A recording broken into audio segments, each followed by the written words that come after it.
On today's World Insight, international cooperation is getting derailed by the pandemic. Can business leaders keep the world economy on track? I don't see people leaving China. I see people that are operating in China going bankrupt at home. And public health infrastructure is buckling under the weight of the pandemic. How can international lenders like the AIIB help? To support healthcare infrastructure, public health infrastructure in Beijing and Chongqing. And finally, overseas Chinese bear the brunt of the coronavirus-fueled racism. We hear from a Chinese Australian on how to combat this divisive rhetoric. There are other people who also experience these things, and we're standing up and we're standing by them.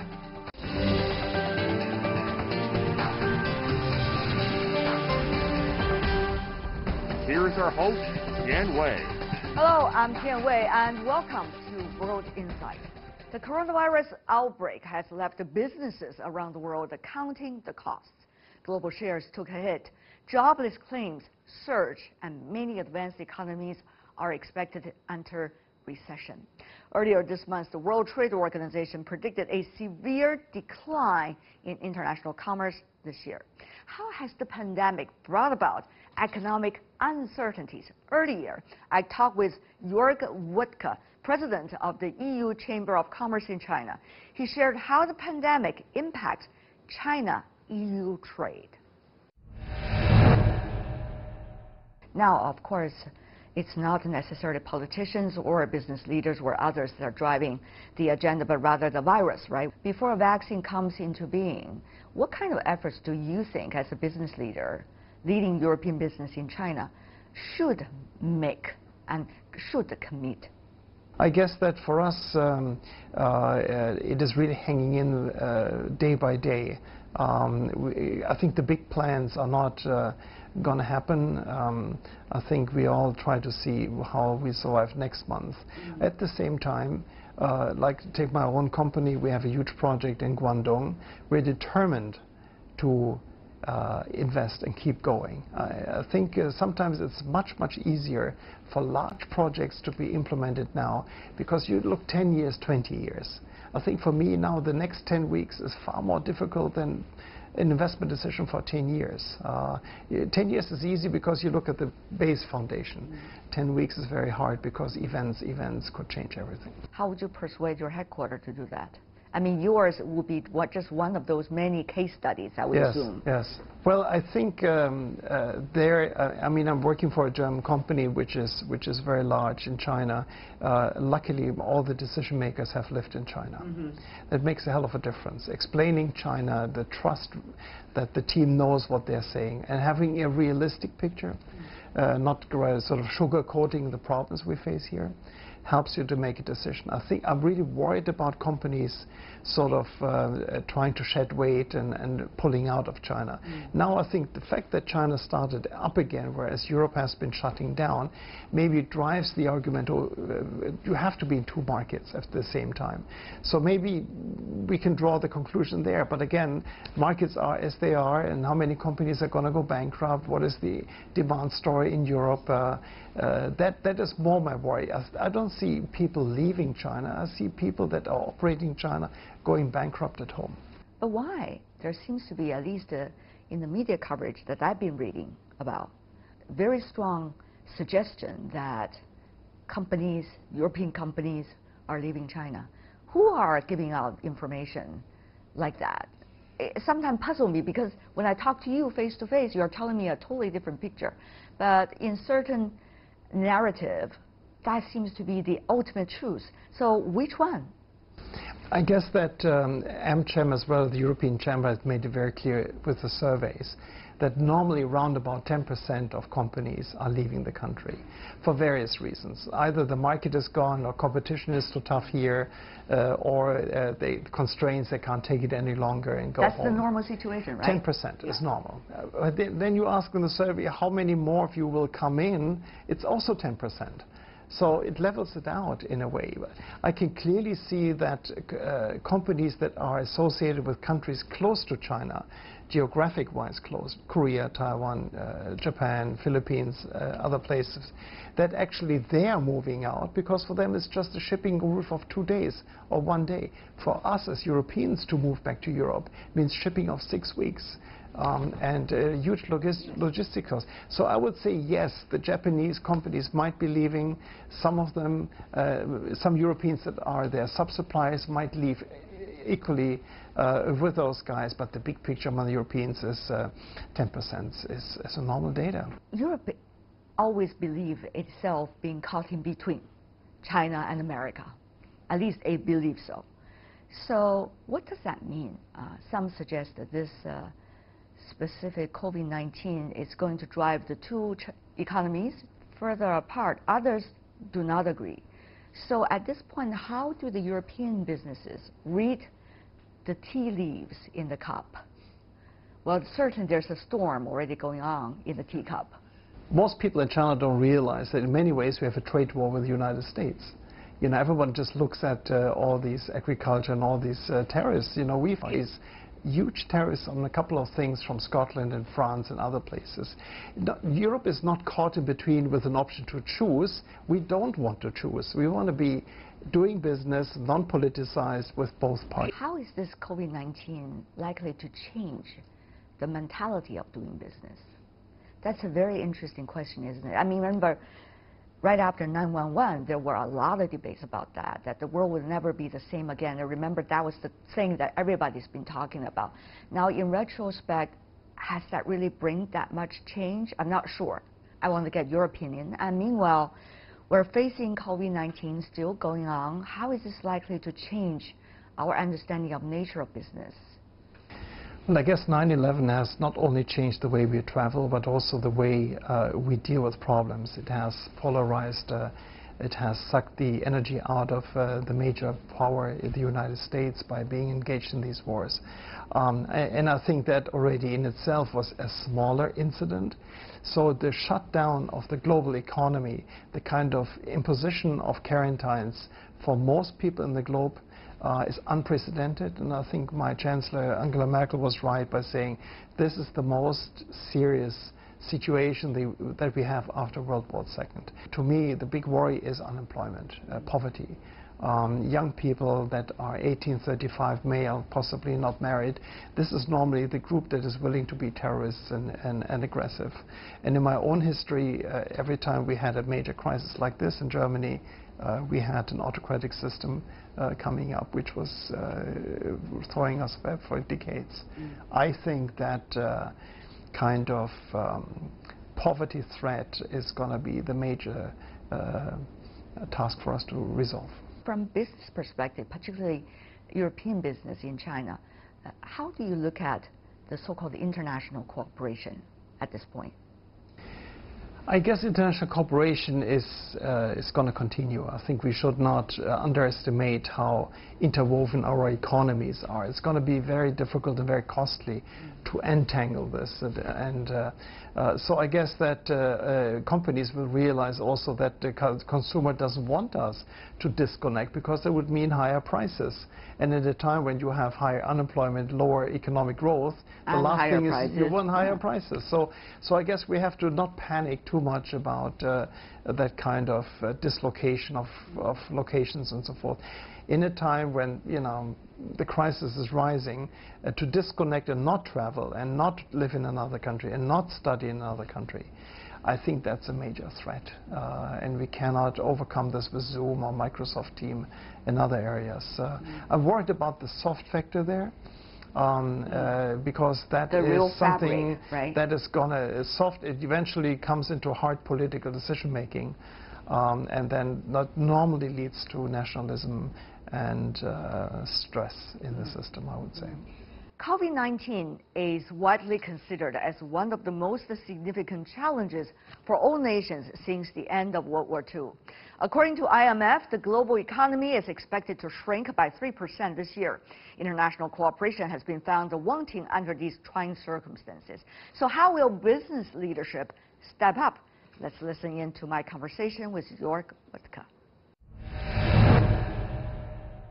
We are having so many things all at the same time, right? We have an unprecedented epidemic and pandemic, probably only comparable to 1918, as some say, the Great Influenza. And we also have a once every 4 year U.S.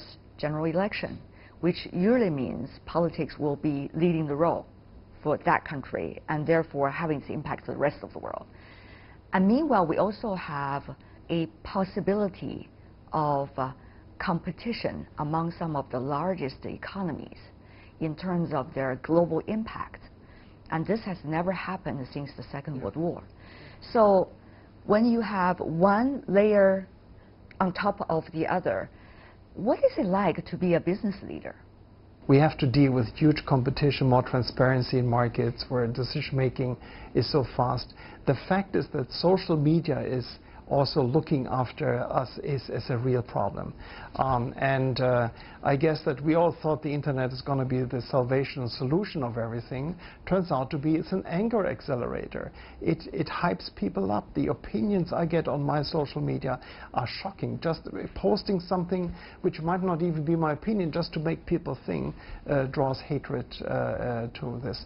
It seems like this social distancing, meaning I sit at the computer, someone does not have to criticize me in the face, means that they could be more hateful in the responsiveness. I think we're living in a more hateful society. As a business leader, you want to cooperate, you want to reach out, you have stakeholders, you want to talk to customers, you want all of this, and this is alien to us, this kind of. We love competition, but we don't like this kind of anger that is generated by social media.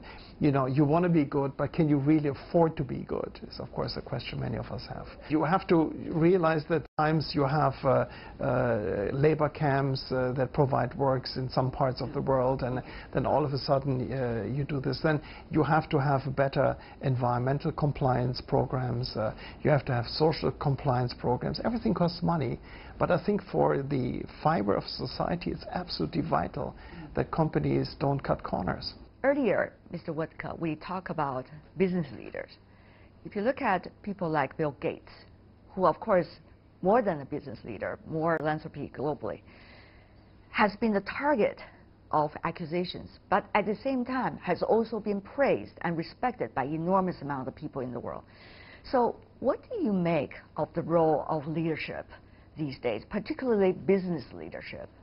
A man as rich as he is, as influential as he is, if you look into his real impact in the political landscape, it's actually shockingly low. I mean, I wish it would be better. The man has been talking about pandemics 5 years ago and says this is the biggest threat that the world's facing. We are not prepared. I mean, just imagine you would be a political leader that actually can sit there and actually prepare a country for it. So in a way, it's again to my point that multinationals or big companies are not, unfortunately, not as influential as many people guess it would be. So you're saying people like Bill Gates being bashed by some in the world actually deter you and others as business leaders not to involve furthermore in the real debate. Is that what you're trying to suggest? No, I guess that it's a very steep mountain, and we don't stop trying to get to the top, but it's very difficult, and we have to be aware that there are lots of stones falling on our head all the time. No, I think we should strive, clearly. Business leaders like him teach us that language matters, that setting the stage is important. That's what politics is all about. It's repetition, it is connecting with people, and I think many business leaders think like, oh, that's politics, I'm not engaged. But they live in the real world as politics is. So actually I think Bill is a wonderful example, like also Jack Ma and others, yes, in order to reach out and show that money doesn't matter, it's attitude and care. And you never hear anything hateful from him. And he does good things, but again, you have to be humble about what he can achieve. But even though it is very little, if it is little, it doesn't matter. We should still strive in order to make a difference. What about your relationship as the head of the EU Chamber with the Chinese government? How are you representing the interests of your businesses here in China to the Chinese side? Well, I think first and foremost it has to be fact-based, really. I mean, the Chamber goes the extra mile in order to find out what is the regulatory environment, where do our companies have a problem, what kind of recommendations we have. And then you have to have, frankly, the guts to speak up. Many people assume that what I say when I criticize issues, that this is not very friendly and so forth. But I guess I would be even more unfriendly if I would not say this, because I believe in the ability of China to get better. I believe in China as something that actually can move forward. I'm the child of the 90s here. You know, China had incredible steps forward, very complicated situations. So in a way, I never lost the feeling is China can do better. So this kind of, oh, you should not criticize, you should not say this, is to me, you will let China down because you think it's perfect already. And that's the worst that can happen to it. So in a way, the European Chamber has to have something where they generate the facts, and the facts have to be straight. How you then spin it, of course, you have to make it dependent on how willing your audience, meaning the government, is listened to you. I always felt like in bigger audience, of course, I try to be polite, but in a smaller setting, I can be very straight. And I always appreciate it when I have interlocutors that are equally straight. And do you think the European companies are also speaking up toward, let's just say, Washington? They are reluctant, depending on who is your contractual partner sometimes. I think if you're a big infrastructure, you better be careful about who you offend. Do you worry about this double standard? I guess if you're in consumer items, if you're in chemicals, you're possibly more willing to speak up because you have so many different customers, not just one or two. So in a way, it really depends. But I think that the willingness to speak up towards the US is still higher than speaking up towards China. What are you looking at for the next few months to go? It depends on how do we maintain an equilibrium of having an economy which sort of is functioning, and we have the social distancing that comes with this. And again, the moral fiber of having human engagement. We can't turn into isolated zombies. That's not the purpose of life. So what kind of risk are we willing to take, for example, is something we have to ask ourselves. And how do we protect the vulnerable, the older people and the kids? I think, frankly, we should be humble about how little we know, and we should be courageous of where we want to go. My interview with Jörg Wodka, President of the EU Chamber. You're watching World Insight, still to come on the program. Public health infrastructure is buckling under the weight of coronavirus pandemic. How can international lenders like the AIIB or Asia Infrastructure Investment Bank help? Healthcare infrastructure, Executive health explain. infrastructure in Beijing and Chongqing. And overseas Chinese bear the brunt of coronavirus-fueled racism. We hear from a Chinese Australian on how to combat this divisive rhetoric right after this break. Welcome back. This is World Insight. I'm Tian Wei. The Asian Infrastructure Investment Bank, also known as AIIB, has doubled available funds under its COVID-19 Crisis Recovery Facility to provide $10 billion to help fund efforts against the pandemic. To support a rapid and flexible response to the crisis, the AIIB is working closely with other international financial institutions, create a network of support options, especially for vulnerable economies. Earlier this month, it approved its first ever emergency assistance loan of more than $350 million to China. For details, I sit down with Sir Danny Alexander, Vice President of AIIB. Let's hear what's behind the decision. Tell me more about how is this decision come into being? Well, AIB is a multilateral bank to support infrastructure, and many of our members, starting with China, would like AIB to be able to help in this emergency situation, and we want to do whatever we can to support members through this crisis. So the first thing we've decided is a $355 million loan to China to support emergency healthcare infrastructure. That will help to support healthcare infrastructure, public health infrastructure in Beijing and Chongqing. And we see that as being something which can help China with the response to the virus. When you come to healthcare infrastructure, we're talking about a lot of possibilities, and money, even as big as you just mentioned, could be very much just a drop of water in the sea. So how does that work? Well, we take the lead from the client, in this case the government of China. They were keen to have AIB support for some quite specific things. In Beijing and Chongqing, both of which are major population centers with a lot of people moving back and forward, it's especially important to have strong public health infrastructure, strong monitoring, a center for disease control, and then the equipment that needs to go with that. So not only hospitals, but also ambulances, protective equipment, all the things that are necessary to ensure a very good response to the virus and to, in future, keep the virus down. Right. This is going to be a brand new experience for AIB, I would assume. Earlier, you were mainly working on, infrastructure in terms of building bridges, factories and things like that. But this time, it's going to be different. Well, this is our first healthcare loan. Exactly. But look, one of the things we want to be as a bank is flexible and highly responsive to what our members need. And in this crisis, our members need healthcare infrastructure support, and they need support with the economic effects of the crisis. So the loan to China will just be the first of many crisis-related financings to AIB member countries. At the moment, we're working on support for India, working on support for Indonesia. But the truth is, almost every country in the AIB's membership is affected now by the virus and by the economic effects of the response to the virus. And so many of those countries, especially the developing countries in Asia, will come to us. And we can learn a lot from the Chinese experience and from the loan we've made to China to help us do a better job for the other members of the bank who need our support today. What do you think, Sir Danny, what China did over the past few months, whether it's prevention, control, treatment, and mitigation regarding the pandemic, will have its reference to your other members, particularly when you're approaching, as you just said, trying to build healthcare infrastructure projects?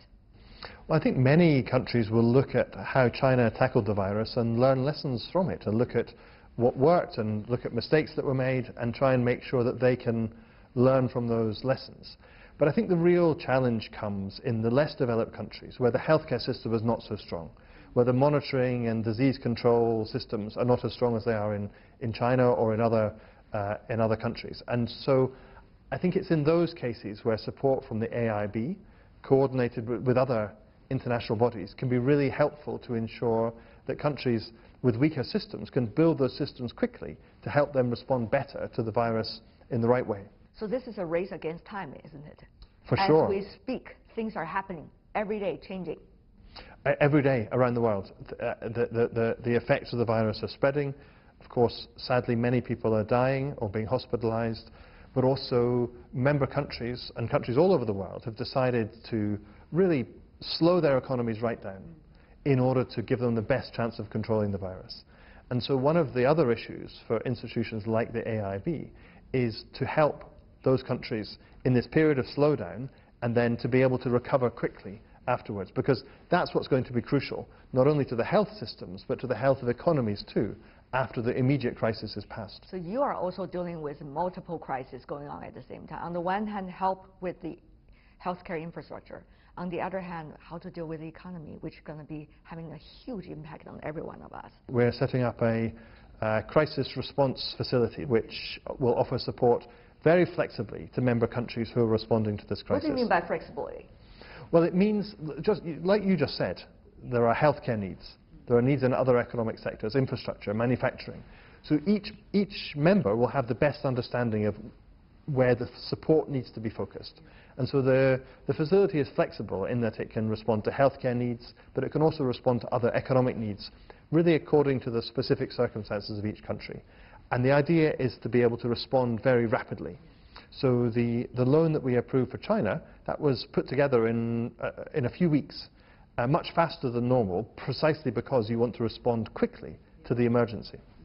And will that speed up even more, because we have seen things are happening again very quickly elsewhere in the world? Well, we're already having conversations with more than 20 members who've come to us already to say, can you help us? I'm quite confident that when the members come to us with requests, that we'll be able to respond to those quickly and efficiently, and that's certainly our objective. I think the other aspect is that it's really important that the global community has a coordinated response to this. So we've been working very closely with the World Bank, with the Asian Development Bank, with the IMF and others to really coordinate. Because of course each institution will be able to do very specific things. And so we have to all play to our strengths, we have to all move quickly, and we have to work closely together. And that's what we're doing with other international bodies. This brings a big question mark to AIIB because you are also dealing with huge number of developing countries. It takes a long time to establish a very well-established healthcare system. You can't do that in one day. You can't do it overnight, that's true. You can't do that just through the healthcare infrastructure project. But people are going to look at you, AIIB, say, oh, AIIB is important, we know that, so help us, do something. After you're doing it, it might not necessarily going to be reflected immediately. So that means a lot of pressure for AIIB, I would assume. Well, look, we have to play our part. Yes. We have to play our part in the international response. We have to do our bit to help countries. But we also have to work in partnership with other institutions. So, you know, the World Health Organization is given the remit by the international community to work on health issues. So we have to work in partnership with them, listen to them about what's needed. Do the same with other international institutions. AIB does not have all of the wisdom about every subject. In fact, we're trying to be a lean organization, which means we want to work in partnership with the relevant experts in each sector.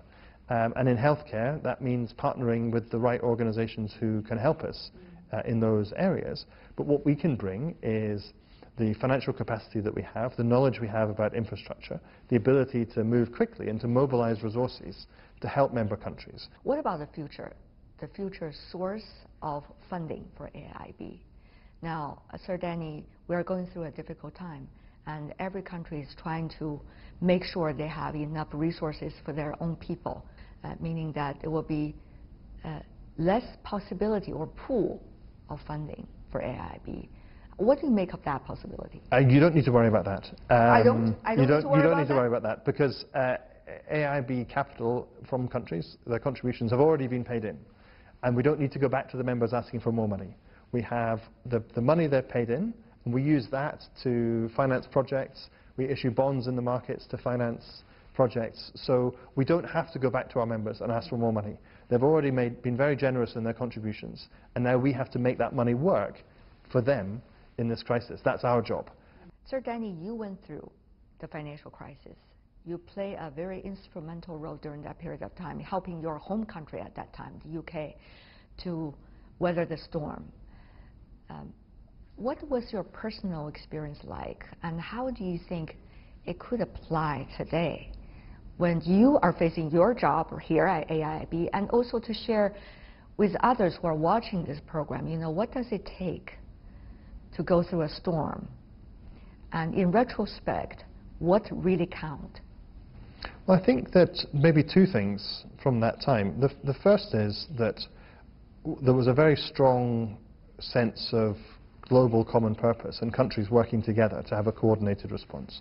Led by the G20, when Gordon Brown was Prime Minister, he did a superb job in that respect. And so having the G20 come together again, as it did in Saudi Arabia recently, to coordinate and to put forward ideas is an important part of this. And I think global coordination is crucial. That's where institutions like ours can play a really valuable role. The second thing is that the crisis itself may be over in a matter of months or a year or two, but it takes a lot longer than that to deal with the consequences. And so, you know, we have to be willing to work together for a long time to help minimize the consequences, deal with the consequences, and support countries to get back on their feet and economies to get going again once the healthcare emergency is dealt with. And of course, the healthcare emergency, as we know, will take some time to deal with. But even beyond that, the economic effects will be with us for much longer.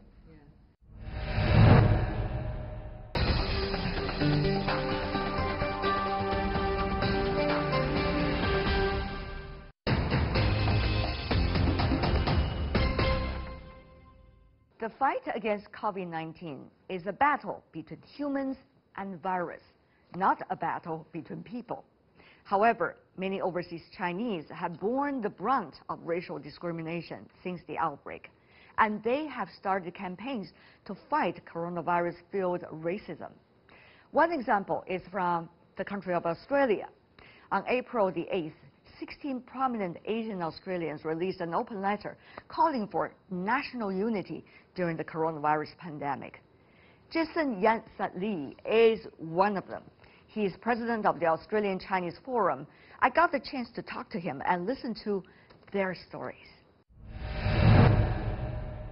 Jason, I understand you've been trying to gear people up so that they will speak out during this critical time, but is it easy though?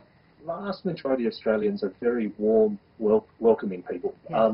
But like in many places, there's a small vocal minority that sort of make things bad for other people. So, you know, the purpose of the campaign is a couple of things. Firstly, to call out the bad behaviour, to make sure when people see something that's unacceptable, they call it out, they raise their voices and they say, hey, this is just not acceptable. That's the first objective. The other objective is to say to Chinese Australians and Asian Australians who may be feeling a little bit of the pressure and witnessing or experiencing some of these attacks, to tell them that they're not alone, that there are other people who also experience these things, and we're standing up and we're standing by them. But whether the authorities are with you, would they help in this process, or is there mainly empty promises, Jason? The authorities have been very cooperative, and the police, the government, there really is very little official tolerance for any sort of racial abuse or racial vilification here in Australia. But as I said, as in many places, it doesn't stop a minority of nasty people from having a go. How do you look at these different stages of, discrimination and also ill feelings?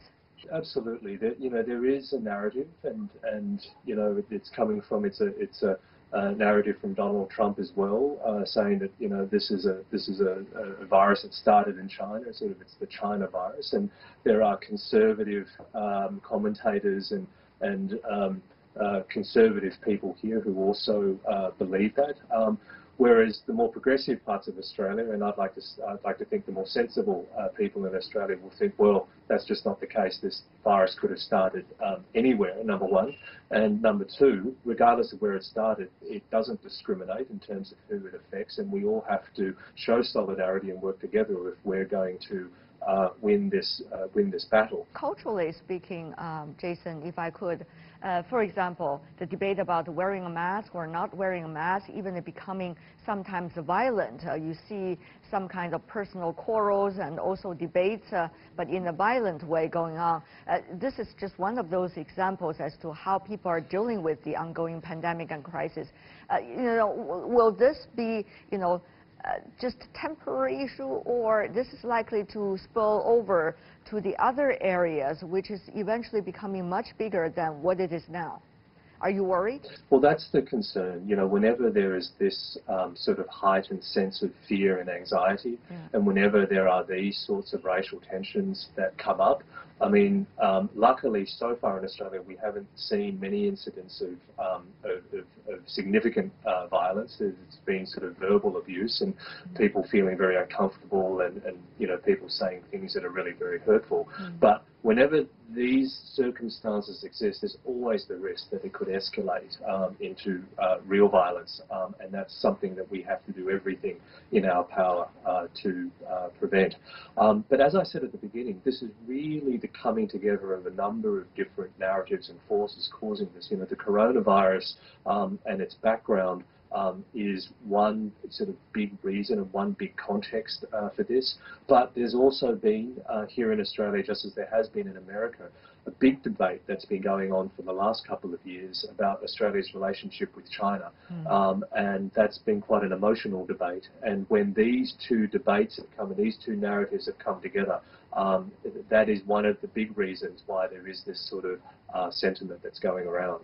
I noticed you used the adjective emotional. Tell me how emotional it is, and should it be emotional? Why it is becoming so emotional? Is there a way to change it from emotional to reasonable? I think the best way to manage this debate is to try to take the emotion out of it and try to see that, look, there are like in any country, there are positives and there are negatives, but it's in everybody's interest to have a productive and meaningful, for Australia to have a productive and meaningful relationship with China. And if we can keep the emotion out of it, I think that serves everybody's purpose. One thing that we are experiencing right now is a complicated mixture of a lot of things. First of all, the pandemic, a global one, none of us have experienced in our earlier lifetime, right? And then there is possibly an economic recession globally, which will have a dire economic and social consequences. And then there's also earlier, already heated up geopolitics. When the three mixed up, you would bet there are pressure on every society. But how is the Australian society likely to provide its answer to this critical moment? Australian politics has been quite divided, in the last few years.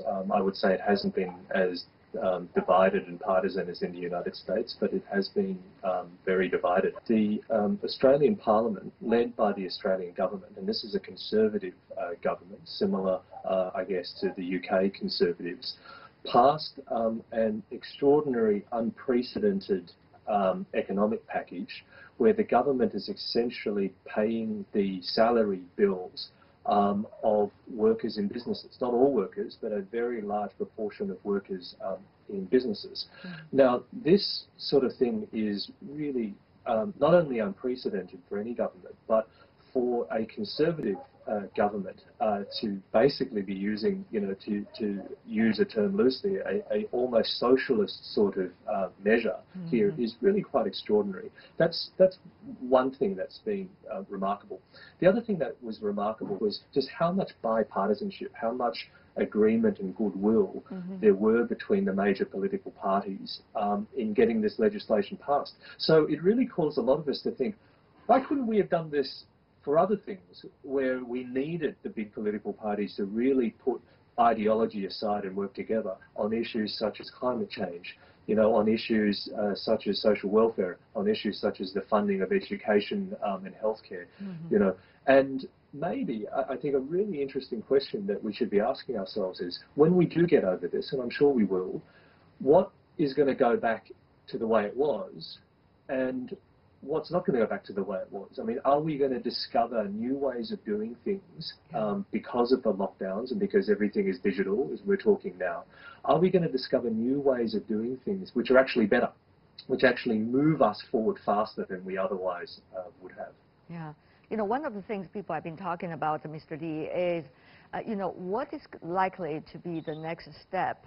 Because we saw the last pandemic, 1918, Great Influenza happened right after the World War I, and it always intertwined with huge political issues.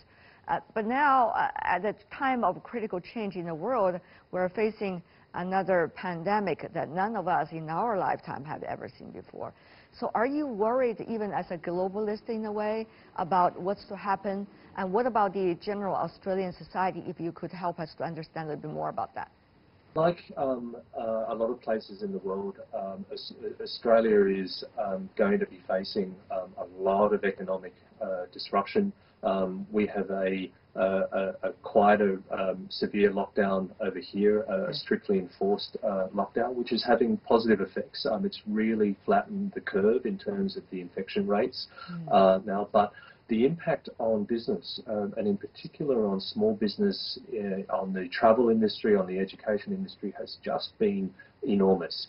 And nobody really knows what's going to happen when the restrictions are lifted. How many people are not going to be able to get back on their feet? Nobody really knows the social and the health, the other not corona-related health costs of this, including mental health costs. So it's a really big unknown here in Australia, as it is in many other places. And we are not even sure, and we're having debates now about how do we come out of lockdown. I don't think anybody has a clear sort of answer to that. There are issues that are being debated right now. At the very least, we have the benefit of watching what China does and learning from China's experience in doing these things. One of the things people worry about is that whether the time and the energy and also the attention that we should spend on how we're going through this pandemic and how can we have our right exit strategy is being taken place by racial finger pointing and political and geopolitical finger pointing. That's probably one of the biggest questions we all need to answer. Jason. You're absolutely right. But, you know, I tend to be an optimist and I like to look on the positive side of things. And I do hope that, you know, so many people have never experienced this sort of hardship. There are a lot of very successful people, very middle class people who, you know, because of this pandemic, will have lost their livelihoods or would have had their, you know, their careers or their companies very severely affected. And one of the things that I hope is that it causes everybody to reflect and to think about, you know, this can also happen to me, and hardship can also happen to me. And I hope that it causes everybody to think, you know, more deeply about the vulnerable and the disadvantaged in a community. And I hope it causes all of our societies to just be a little bit more compassionate.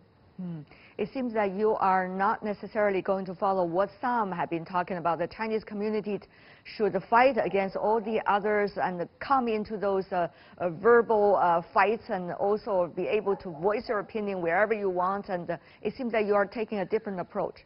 I'm completely in support of the Chinese community and the Asian communities and anybody who is a victim of racism to speak up strongly. I think that is very important. Just as it is important for people, anybody who witnesses these sorts of racial attacks, to call it out and to speak out very, very, very, very strongly. I'm completely in support of that. Jason Yansan Lee, President of Australian China Forum. And that will do it for this edition of World Insight. To find out more, you can always search us, World Insight, CGTN, or check out our YouTube channel, follow us on Twitter and Facebook accounts. From me, Tian Wei, and everyone on the team, thanks for watching.